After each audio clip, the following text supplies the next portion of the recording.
Les déclarations d'Eugénie Bastier soulèvent de nombreuses questions et méritent une critique sévère sur plusieurs fronts. Shashkerfman.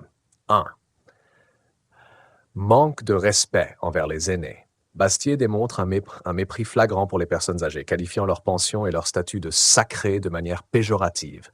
Ce type de discours témoigne d'un profond manque de respect envers ceux qui ont contribué à la société pendant des décennies.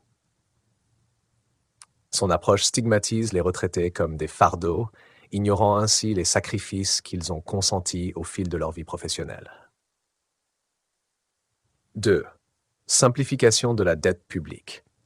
Elle semble réduire la question complexe de la dette publique à une simple crique des pensions de retraite, ce qui est à la fois réducteur et trompeur. La dette publique est le résultat de décisions politiques, économiques et sociales complexes qui ne peuvent pas être attribuées aux seules retraites. En blâmant les retraités, elle évite de s'attaquer aux véritables causes de l'endettement, ce qui constitue un manquement à sa responsabilité d'éditorialiste.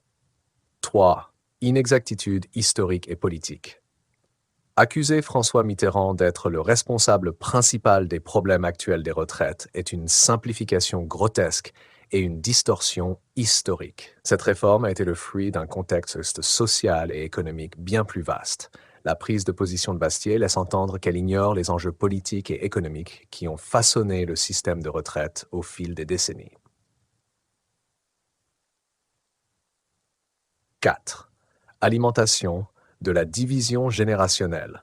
Bien qu'elle affirme ne pas vouloir créer de guerre générationnelle, ses déclarations scrivent clairement dans une rhétorique qui oppose les générations. En encourageant une mentalité de compétition entre jeunes et retraités, elle contribue à une division nuisible qui ne fait que renforcer les tensions sociales plutôt que de promouvoir la solidarité. 5. Appropriation de la fable de la fourmi et de la cigale.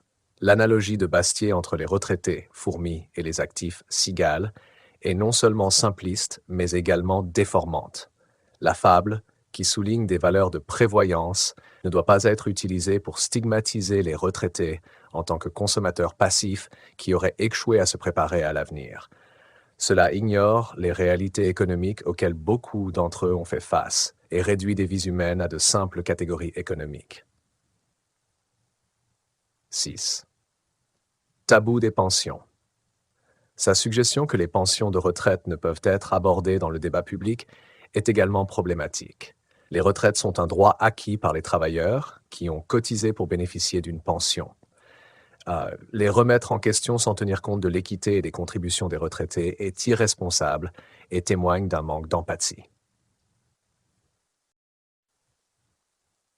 Conclusion, les arguments d'Eugénie Bastier sont empreints d'une légèreté qui dénote une méconnaissance des enjeux sociaux et économiques. Sa tendance à diviser les générations au lieu de chercher des solutions constructives révèle un manque de maturité intellectuelle et de respect pour ceux qui ont contribué à construire la société actuelle. Au lieu de promouvoir un dialogue respectueux et inclusif, elle choisit de s'engager dans une rhétorique dangereuse qui ne peut que nuire à la cohésion sociale.